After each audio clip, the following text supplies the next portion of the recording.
menuangkan dalam diksi-diksi dalam bentuk kalimat yang efektif karena dia kan nggak pernah nulis.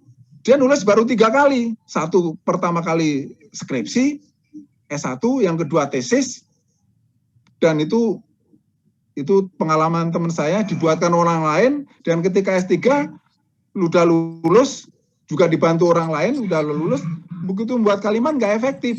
Saya juga suruh membuat kalimat, begitu susahnya untuk kalimat yang efektif, benar-benar dinilai oleh khalayak, wah ini kalimatnya efektif. Nah, caranya hanya dengan latihan. Tadi saya ilustrasikan, bayangkan sudah di level S3 kok kalimatnya nggak efektif karena dia nggak pernah menulis.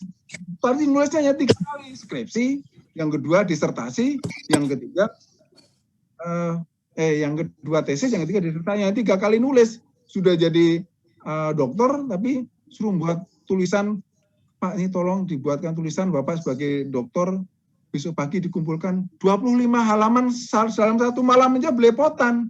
Padahal nggak efektif, padahal kalau level dia 25 halaman dalam satu malam itu sudah efektif semua kalimatnya. Ini contohnya. Contoh misal saya suruh sekarang suruh membuat tulisan 25 halaman dalam semalam. Selesai. Kalau dibaca belum tentu efektif, karena itu perlu banyak jam terbang. Setelah dengan latihan dan dibaca khalayak, wah ini tentu khalayak akan menilai kalimat efektif. Nah ini caranya hanya dengan latihan, publikasi, kemudian orang dapatkan feedback, dan celakanya lagi kita jangan berharap tulisan-tulisan kita susah sekali mendapatkan feedback. Maka sebanyak-banyaknya kita latihan, lama-lama kita menemukan sendiri. Oh iya, saya baru tadi malam nyiapkan menulis, karena saya ini masih ngebut mau persiapan untuk menyelesaikan tugas kuliah saya, baru tadi malam nyiapkan paparan tadi. Ya tadi malam memang nyiapkan paparan singkat tadi. Tetapi ya itu tantangan bagi kita kalau menulis kalimat yang efektif, kuncinya hanya latihan setelah membaca. Kan membaca tulisan-tulisan yang kalimat efektif banyak. Baca, oh ini kalimat efektif. Kemudian dituangkan, dibaca lagi, publikasikan. Kalau nggak pernah dipublikasikan, nggak ada tantangan meningkat efektivitasnya. Diksi-diksi kita tidak semakin tajam. Tapi kalau setelah dipublikasikan saya kirim ke Kompas. Wah, misalnya itu artikelnya mulai lagi. Ini levelnya sudah, dia akan dipilih, akan diberikan ini loh, ditandai ini penulis kalimatnya, tulisannya itu efektif, maka akan dihargai, dinilai, ditandai bahwa ini efektif. Karena ada seleksi oleh orang luar. Jadi saya hanya jawabnya dengan latihan, sehingga kita akan siapapun akan menemukan sense of diction kalimat yang efektivitas dalam menuangkan gagasan. Saya kira itu, Pak Dini. Ya, baik, terima kasih Pak atas jawabannya. Telah hadir bersama dengan kita juga Ibu Amanda Setiorini yang akan memberikan informasi pengalaman terkait dengan yang tadi Bapak sampaikan. Kepada Ibu Amanda, kepada host tolong di-unmute.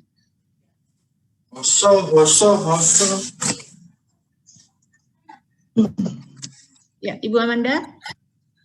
Iya, terima kasih Mbak. Enggak, tadi kan saya disebut Pak Anton, kami nulis bareng. Ya memang kebetulan tahun 2019 kami nulis penelitian bersama-sama, kemudian sama Pak Anton dipresentasikan di sebuah conference di Jepang kalau nggak salah ya Pak Anton ya? Ya, Sapporo, Jepang. Di Sapporo, iya. Mungkin sharing sedikit aja bahwa memang kalau untuk menulis paling enak sebenarnya ada teman diskusi. Jadi waktu itu saya dengan Pak Anton cukup heboh ya, Pak Anton kita diskusi karena materinya sangat Pak Anton, tapi saya mencoba untuk membuat lebih mudah dimengerti oleh orang yang bukan polisi gitu tantangannya kira-kira Mbak Reta. Itu aja sih sharing saya. Terima kasih. Baik, terima kasih Ibu. Untuk Ibu Fitriani yang akan memberikan tanggapan, kepada Ibu Fitriani. Baik, Assalamualaikum warahmatullahi wabarakatuh. Waalaikumsalam warahmatullahi wabarakatuh. Terima kasih atas kesempatannya Mbak Reta, yang saya hormati Bu Rahma, Pak Mahyudin, pimpinan Bawaslu DKI, dan kawan-kawan Bawaslu Kota serta peserta webinar, dan yang tak kalah luar biasa hari ini ada materi kita dari Pak Anton tadi sudah banyak bercerita dari awal sampai akhir. Saya coba sharing sedikit Pak Anton ya, mohon izin. Karena Pak Anton kan dari Korps gitu ya, dan dari Ubara atau Universitas Bayangkara. Di sisi lain juga dari pendidik atau pengajar di Universitas Pamulang. Saya pikir ini langkah strategis sekali, khususnya divisi SDM yang digawangi oleh Bu Rahma, untuk menghadirkan Pak Anton di tengah-tengah kita. Itikadnya tentu sharing pengetahuan terkait dengan menulis, tapi ada grand design yang menurut saya lebih punya nilai tambah ya, karena dengan menghadirkan Pak Anton di sini mewakili Ubara atau Universitas Bayangkara, kita tahu bahwa kepolisian atau korps polisi adalah salah satu mitra Bawaslu gitu ya dalam forum atau ranah Gakumdu. Tentu mendekatkan diri melalui proses interkoneksi, kemudian relasi dan interaksi antara Bawaslu dengan Pak Anton di sini sebagai jembatan sosialisasi dan pengenalan Bawaslu terhadap khususnya mahasiswa Universitas Bayangkara yang kebanyakan, tentu Pak Anton juga sangat tahu sekali ya, Ubara itu kan terdiri dari petinggi-petinggi yang yang sudah purna tugas, kemudian mereka mengajar gitu ya sebagai dosen dan pengelola di sana, karena memang kampus itu dibangun secara